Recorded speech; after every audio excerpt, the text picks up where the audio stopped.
नमस्कार, मैं हूं आपके साथ मीनाक्षी रजत और आप देख रहे हैं अपना फेवरेट डिबेट शो सबका हिसाब होगा। लेकिन आज हम बात कर रहे हैं खाड़ी देशों की, जो कि बारूद के ढेर पर बैठे हैं और इस बारूद में आग लगाने के लिए कोई राहु बनकर के बैठा है तो वो इजराइल के प्रधानमंत्री बेंजामिन नेतन्याहू है।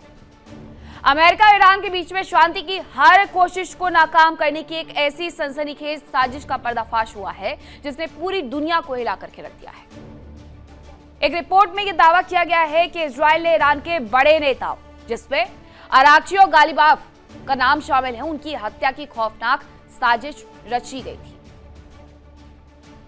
रिपोर्ट के हवाले से इजराइल का जो सीक्रेट प्लान है वो मैं आपको बता देती हूं, जिसे ट्रंप ने फेल किया है। तो अमेरिका ने ईरान को इजरायली साजिश की चेतावनी दी थी। ये बात न्यूयॉर्क टाइम्स ने अपनी रिपोर्ट में छापी है। उन्होंने बताया है कि अप्रैल में ईरान को इजरायली साजिश की चेतावनी दी गई थी। यूएस को अराक्ची गालिबाफ की हत्या कराने के लिए इनपुट मिले थे और यूएस ने तेहरान को सतर्क रहने का संदेश भिजवाया था। वहीं देखिए कि मिडिल ईस्ट में कुछ सहयोगी देशों के माध्यम से यह संदेश भिजवाया गया था। और उसके बाद क्या हुआ, इजरायली फाइटर जेट ईरान के हवाई क्षेत्र में प्रवेश करते हुए तक नजर आ गए थे और ये सब कुछ तब हुआ जब शांति वार्ता चल रही थी। ईरान के हवाई क्षेत्र में इन फाइटर जेट्स ने प्रवेश किया और पाकिस्तान में होने वाली बैठक से पहले भी ईरान को हमले का खतरा था और उस वक्त ये बताया गया कि ये दोनों ही नेता दरअसल इजराइल के टारगेट पर थे। मोसाद ने ईरान के इन बड़े चेहरों को रास्ते से हटाने का पूरा ब्लूप्रिंट तैयार कर लिया और ट्रंप की इस खुफिया जानकारी की वजह से मोसाद का पूरा ऑपरेशन फेल हो गया। न्यूयॉर्क टाइम्स ने खुलासा किया कि इजराइल और अमेरिका के रिश्तों पर भी इसकी वजह से बड़े सवाल खड़े हो गए थे और मोसाद के ये रेंजर्स भले ही खुद को अजय समझते हो, लेकिन इस बार उनका ये प्लान फेल हो गया था और ये साबित भी होता है कि हर साजिश का एक अंत होता है। खाड़ी में शांति कब तक कायम रहेगी, ये अब नेतन्याहू की सनक और दुनिया के संयम पर निर्भर है। आज इसी मुद्दे पर डिबेट के लिए हमारे साथ खास पैनल जुड़ा है, उसे रूबरू करवाऊंगी, लेकिन उसके पहले एक छोटी सी रिपोर्ट देखिए।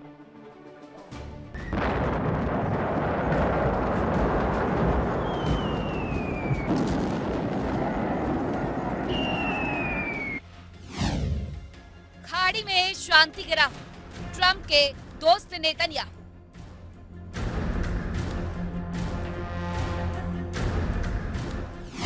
इजराइल की खुफिया रिपोर्ट, ईरान में फिर विस्फोट।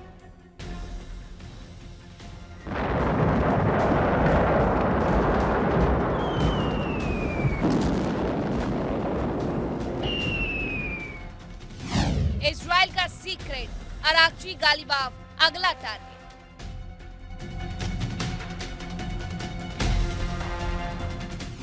मोसाद के खतरनाक रेंजर, ईरान के लिए डेंजर।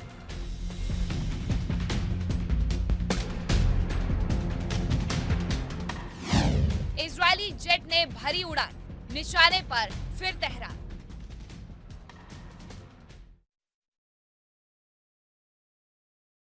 कि क्या मोसाद गालिबाफ अराक्ची की हत्या करके संभावित यूएस ईरान पीस डील को खत्म करने की साजिश इजराइल की तरफ से रची जा रही थी। इसी पर करेंगे चर्चा की शुरुआत। कौन कौन से मेहमान मेरे साथ जुड़ रहे हैं आपका परिचय करवाती हूँ। मेरे साथ जुड़ रहे हैं brigadier Sharadendu, group captain Tapesh Chaudhary, इसके अलावा विंग कमांडर आलोक सहाय और अरविंद सिंह तेजावत, विदेश मामलों के जानकार। सबसे पहले ब्रिगेडियर आप ही से ये मेरा सवाल होगा, ये हर कोई जानता है कि जितने बार अमेरिका ने ईरान से बातचीत करने की कोशिश की उतने बार इजराइल की तरफ से अड़ंगा लगाया गया, लेकिन अब ये जो एक नई रिपोर्ट आई है जिसमें ये कहा गया कि इस्लामाबाद टॉक के समय दरअसल पूरा का पूरा प्लान ये था कि अराक्ची और बी गालिबाफ की हत्या कर दी जाए। क्या इस पर भरोसा किया जा सकता है? हालांकि हाँ, याद जरूर है पूरी दुनिया को कि अमेरिका की तरफ से चेतावनी भेजी गई थी ईरान को इस बाबत। देखिए, जिस तरीके की आशंकाएं जताई जा रही हैं और जिस तरीके से न्यूयॉर्क टाइम्स की रिपोर्ट बताती है, ये मोसाद कुछ भी कर सकता है। इसके लिए ईरान को हमेशा तैयार रहना चाहिए और मोसाद की जो पकड़ है ईरान की सरजमी पे वो भी बहुत मजबूत है। वहाँ पे मोसाद और CIA मिलकर ऑपरेट करते हैं और इसका नमूना आपको देखना पड़ेगा कि उन्होंने ईरान से न्यूक्लियर के पेपर तक वहाँ से निकाल लिए थे। तो एक तरीके का जब उन्होंने ऑपरेशन चलाते हैं, आपके न्यूक्लियर प्लांट पे, आपके न्यूक्लियर आर्काइव में उनकी पहुंच है, तो वो कुछ भी कर सकते हैं। और मोसाद ने ऐसे कई इंटरनेशनल लेवल पे ऑपरेशन चलाए जो अक्रॉस अपने कंट्री जाके, चाहे वो सीरिया हो, चाहे इराक हो, चाहे आपका अस्वाइल अर्जेंटीना से ये ऑपरेशन शुरू किया था, और फेमस म्यूनिक मासेकर के बाद जो मोसाद ने जर्मनी में ऑपरेशन चलाया वो भी आपको देखना पड़ेगा। तो इनका एक बड़ा रिकॉर्डेड हिस्ट्री रहा है, और ये कभी ब्रैग नहीं करते, अपने अचीवमेंट को ब्रैग नहीं करते, और ना ही जो इजराइल है उसको बढ़ा चढ़ा के बताता है। ये बड़े स्मूथ तरीके से अपना ऑपरेट करते हैं और अपने जो मकसद है उसको अंजाम देते हैं। ये साउथ एशियन कंट्री की तरह नहीं कि करे कुछ और बखाने कुछ, डोनाल्ड ट्रंप की तरह नहीं कि बड़े बड़े दावे करें और ग्राउंड पे कुछ नहीं, इस तरीके की चीजों में विश्वास नहीं। तो जो मोसाद ने ये प्लान किया था, ये काफी हद तक पॉसिबल हो सकता था कि उन्होंने अब्बास अरागची और खालिबाफ को मारने की कोशिश की हो। इसी के तहत जब ये डेलीगेशन देखिए, जब इस्लामाबाद जा रहा था, तो जैसे ही इनका हवाई जहाज पाकिस्तानी एयर स्पेस में घुसा ईरान के बाद, तो उसको एस्कॉर्ट किया गया और इसको एस्कॉर्ट करके इस्लामाबाद में लैंड कराया गया। और यही चीज जब ये डेलीगेशन वापस जा रहा था, और साथ में इस तरीके का खुलासा कि इजराइल के स्टेल्थ एयरक्राफ्ट ईरान की एयर स्पेस में इंटर हुए थे, तो ये स्वाभाविक सी बात लगती है। और ये थ्रेड देखिए आज भी बना हुआ, जब अयतुल्ला अली खमेनी के जो जनाजा की जो एक हफ्ते के जो प्रोग्राम हो, उसको में भी थ्रेड बना हुआ है। इसीलिए मुस्तफा खमेनी आज की डेट में पब्लिक में नहीं आ रहे। और मुझे लगता है कि दुनिया को बहुत ज्यादा सरप्राइज होने की आवश्यकता नहीं है इसमें, ग्रुप कैप्टन, क्योंकि ये पहले से तय था कि टॉप लीडरशिप को समाप्त करना है। भले ही अमेरिका बातचीत करते रहे, नेतन्याहू ने साफ कहा था अमेरिका तय नहीं करेगा कि युद्ध कब समाप्त होगा, ये हम तय करेंगे कि युद्ध कब समाप्त होगा। Good evening to everyone. ये बात बिल्कुल ठीक है कि इजराइल इसमें लीड ले रहा है युद्ध में। एक्चुअली अगर आप देखेंगे तो युद्ध इजराइल का ही था। अमेरिका एक अपॉर्चुनिटी की तरह इसमें घुसा था, क्योंकि अमेरिका जो पिछले 49-50 सालों से ट्राई कर रहा था कि किसी तरह ईरान की सत्ता को चेंज किया जाए, इजराइल ने वो उसको एक अपॉर्चुनिटी दी थी। अमेरिका के गोल्स क्लियर नहीं, अमेरिका इजराइल ने कन्विंस कर दिया कि अगर हम टॉप लीडरशिप को मार देते हैं तो आज आपके सामने एक अपॉर्चुनिटी है वर्ल्ड के सामने हीरो बनने की, और ईरान की रेजिम चेंज हो सकती है, तो आपका सपोर्ट चाहिए। तो बिना किसी ऑब्जेक्टिव के वो घुस गया। लेकिन इजराइल के ऑब्जेक्टिव आज भी क्लियर है। आज भी इजराइल चाहता है कि ईरान की रेजिम चेंज हो, आज भी इजराइल चाहता है कि उसकी मिसाइल इन्वेंटरी कम हो, आज भी इजराइल चाहता है कि वो डीन्यूक्लियराइज्ड हो। तो लेकिन अब क्या अमेरिका इजराइल को पूरी तरह कंट्रोल कर सकता है? मेरे हिसाब से नहीं, क्योंकि यहां मैटर ऑफ सर्वाइवल इजराइल का है। प्लस यूएस कम्युनिटी जो अमेरिका में है वो काफी, चाहे वो 1% है, लेकिन काफी पावरफुल पोजीशन में है।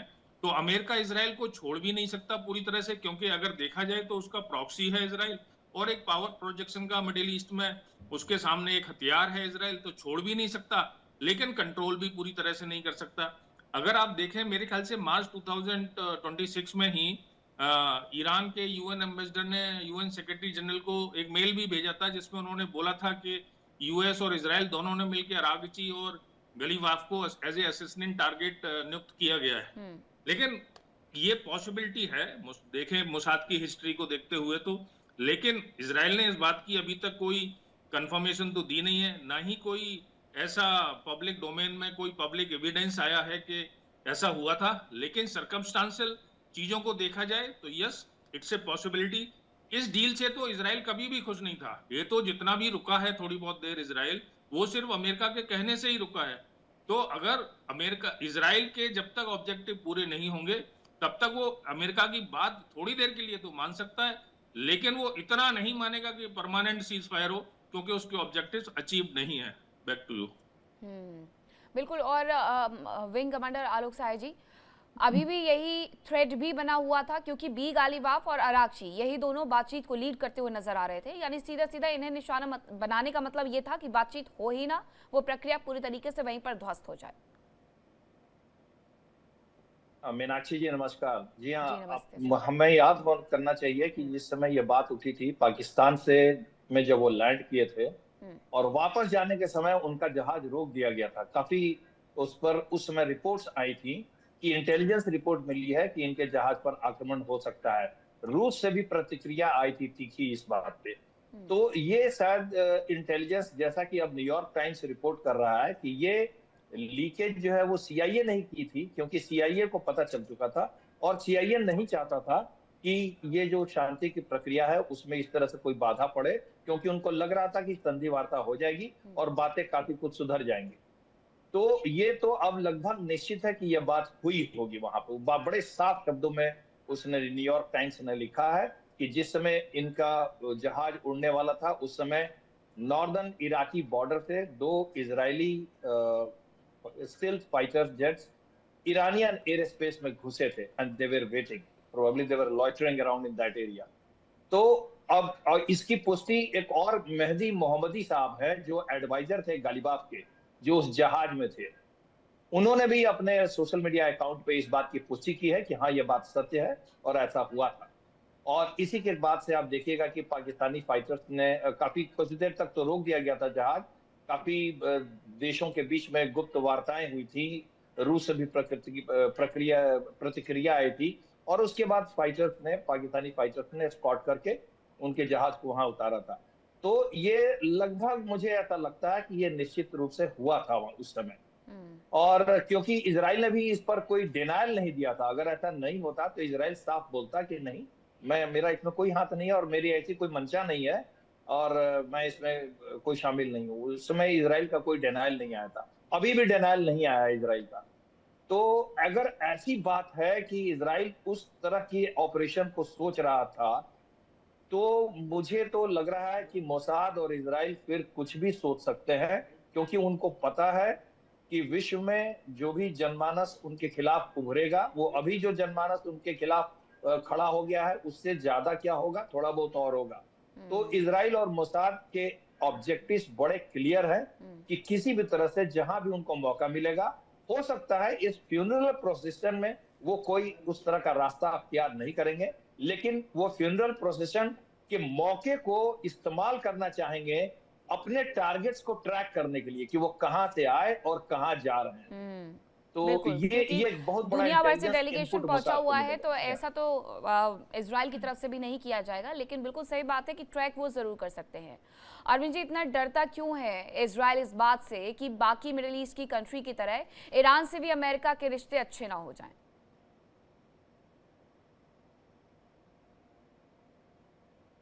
अरविंद जी अनम्यूट करिएगा प्लीज।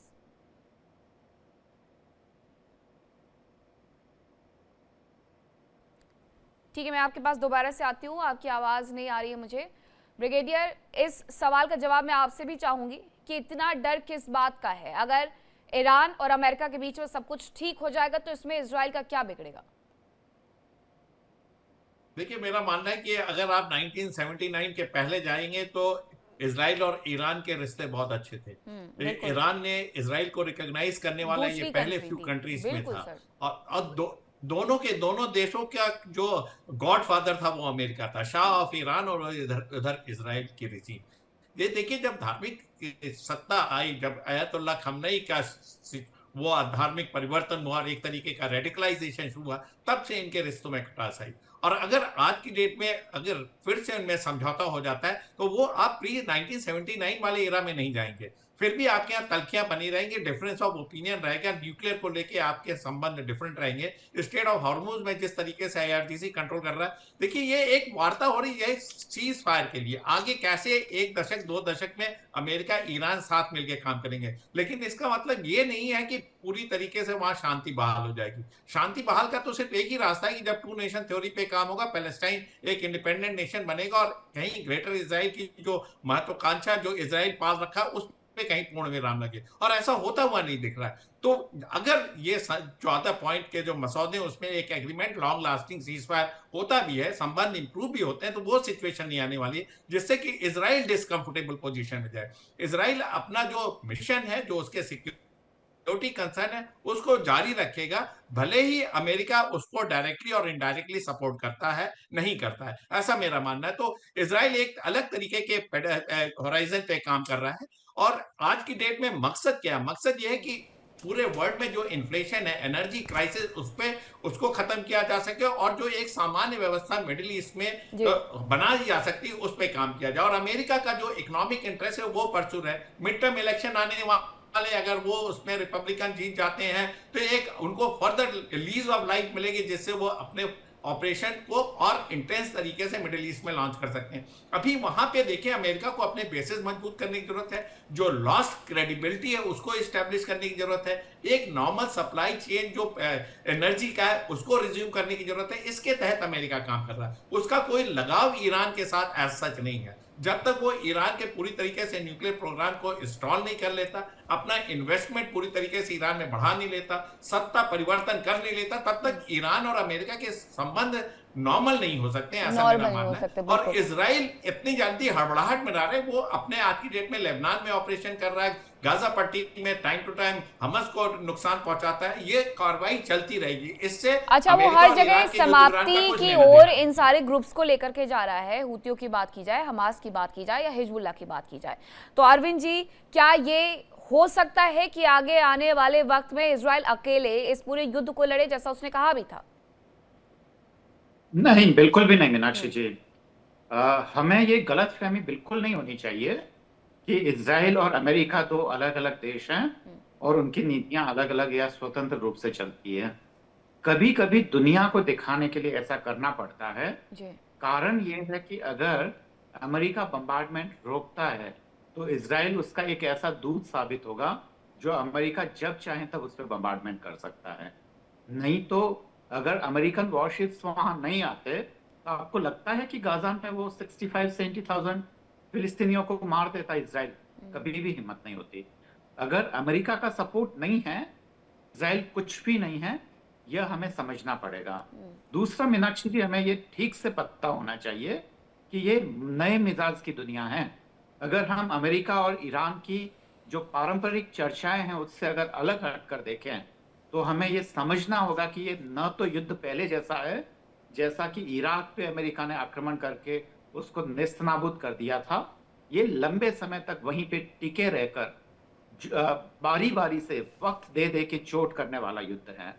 और ऐसे में जो नुकसान हो रहा है वो अमेरिका, ईरान के साथ साथ इसमें बहुत सारी बड़ी ताकतें शामिल है, जिसमें भारत भी शामिल है। और भारत के डेवलपमेंट को ब्रेक लग गया है। वहां के डिप्लोमेट दबी जुबान में ये कह रहे हैं कि वो एक दूसरा चाइना नहीं चाहते हैं, तो भारत का डेवलपमेंट तो वो बिल्कुल चाहते ही नहीं है। और केवल भारत की एनर्जी सिक्योरिटी की बात नहीं है, यहाँ पे बात ये भी है कि दरअसल भारत का जीडीपी रुक रहा है। भारत का और दूसरा जो बड़े बड़े प्रोजेक्ट जिसकी उम्मीद है यूरो अमेरिकन खेमे ने दिखाई थी, चाहे वो भारत का IMEC प्रोजेक्ट हो जिसमें हम चाहते थे कि हॉर्मुज़ स्ट्रेट के जरिए फिर बाद में हम इजराइल के हाइफा होते हुए यूरोप और अमेरिका पहुंचेंगे हमारा सामान बेचने के लिए, वो भी प्रोजेक्ट रुक रहा है। भारत की जीडीपी रुक रही है, एम्प्लॉयमेंट की समस्या, और हम वहां से जहाजों से भर भर के सारे इंडियंस को, कामगारों को यहाँ ला रहे हैं। पैसा तो हमारा बर्बाद हो ही रहा है। यहाँ पे एम्प्लॉयमेंट की एक अलग तरीके की समस्याएं हो रही है। पाकिस्तान को ये अमेरिका सपोर्ट कर रहा है, ये इजराइल, ईरान और इस पूरे त्रिकोण को लेकर भारत का सेंट्रल एशिया का पूरा मार्ग रुका हुआ है।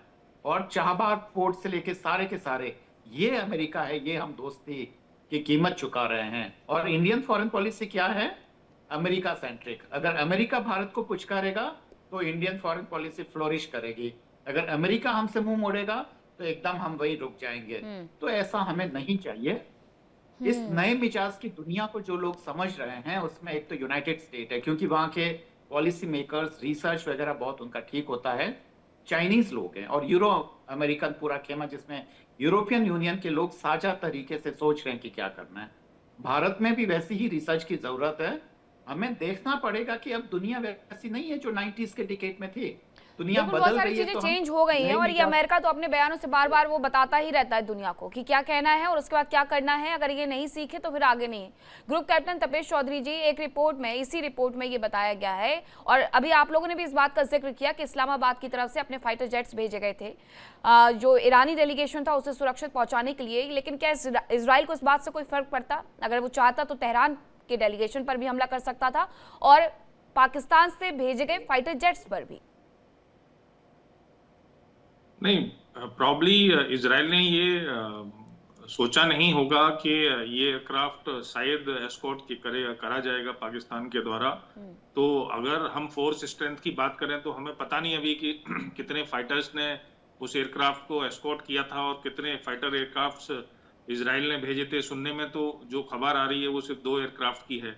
तो कई बार ऐसा होता है कि जब अनएक्सपेक्टेड आपके सामने होता है तो आपको मिशन कॉल ऑफ करना पड़ता है। कई बार अमेरिका का प्रेशर भी हो सकता है कि उसे, अगर अमेरिका को ये इन्फॉर्मेशन मिली कि इसराइल नहीं मान रहा है और इसराइल इस चीज को अंजाम देना चाहता है, क्योंकि पाकिस्तान ने, ये रिपोर्ट तो सही है कि पाकिस्तान ने अमेरिका को ये वार्न किया था कि अगर इसराइल की लिस्ट में रागची और गलीवॉफ के नाम है तो सिर्फ यही 2 लोग तो हैं जो नेगोशिएटर हैं। अगर आप देखिए कि अगर ये 2 नेगोशिएटर नहीं रहेंगे तो नेगोशिएट किससे किया जाएगा।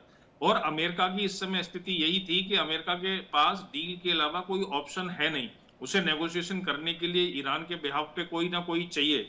और ये रिपोर्ट्स भी हैं मीडिया में कि इजराइल ने इन लोगों का नाम असैसिनेशन प्लॉट से रिमूव किया था, बट टेम्परेरीली, एंड कुछ दिन के लिए जब तक ये टॉक्स चलती हैं।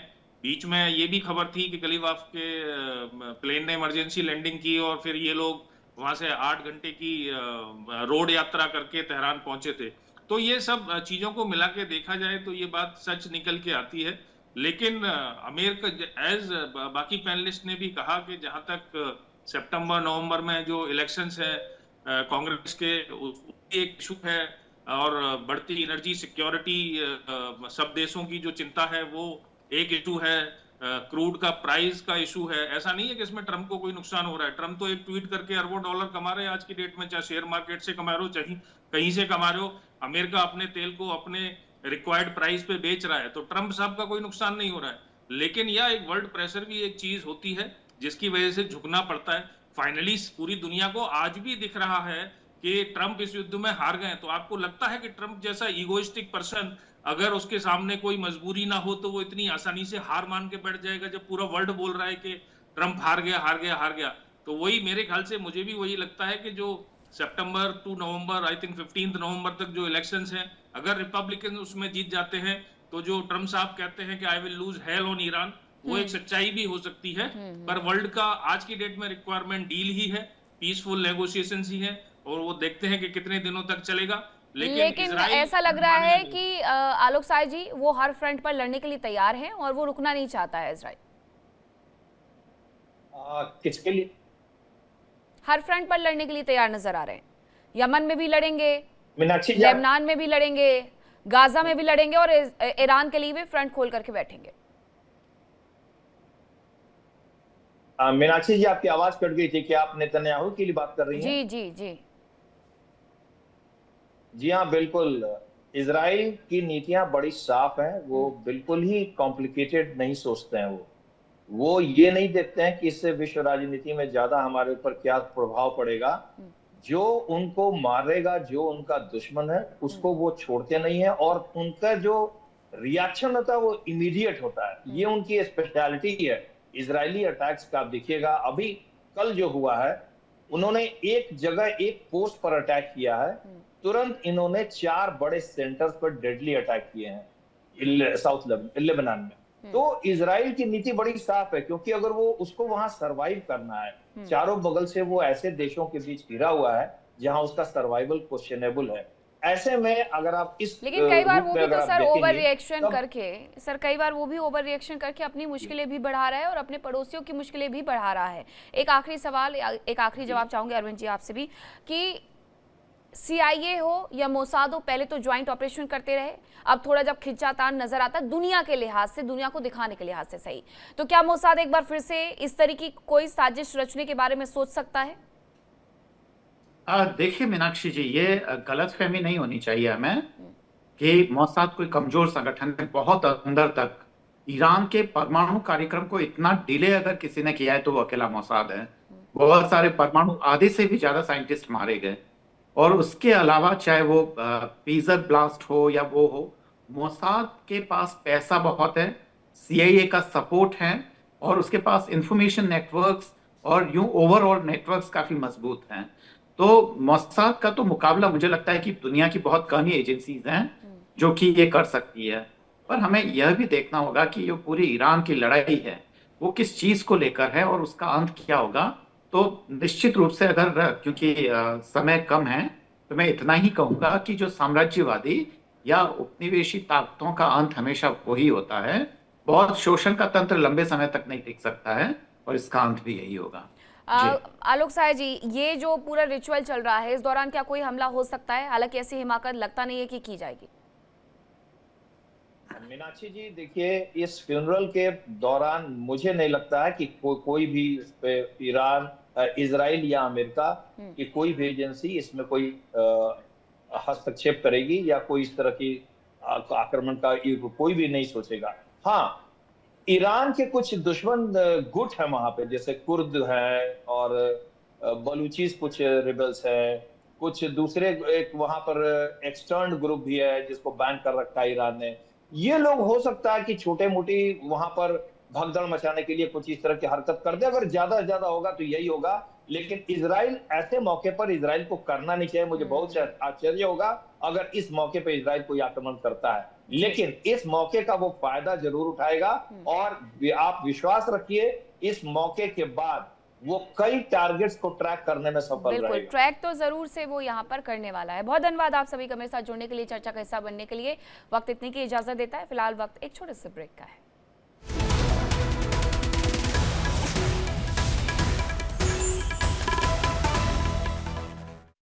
देखिए इंडिया डेली 24/7 अब आपके स्मार्ट टीवी पर। इंडिया डेली मौजूद है सभी डिजिटल प्लेटफॉर्म पर लाइव और लगातार। इंडिया डेली 24/7 हर दिन राष्ट्र को समर्पित।